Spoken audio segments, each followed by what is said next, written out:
Patent reference numerals, do's, don'ts, and fast checks. Let's dive into why accurate reference numerals are crucial for patents, right from the start. Accurate reference numerals connect the written description of your invention to the drawings, providing clarity and defining the scope of your protection.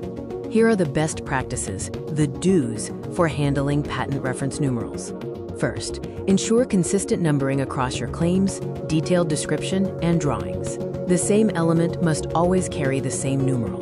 A key practice: always use parentheses around the reference numerals within the written description. For example, the widget 101. Make sure every single claimed element in your invention has a corresponding reference numeral in the drawings and description. This is mandatory for clarity. Now let's look at the don'ts, common mistakes that can jeopardize your patent application. Do not use different reference numerals to refer to the exact same element throughout your patent application. This causes ambiguity.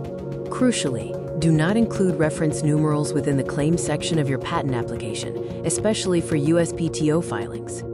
Avoid assigning reference numerals to non-essential elements or components that are not key to defining your invention, keeping the focus on the claimed features.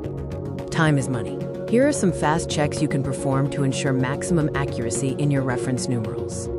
Leverage automated software and tools designed for intellectual property management to cross-check all numerals against the description and drawings instantly.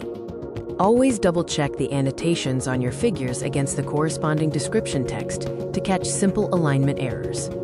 Make a dedicated sweep to verify that every single claimed feature in your claim section has a corresponding correct reference numeral in the description.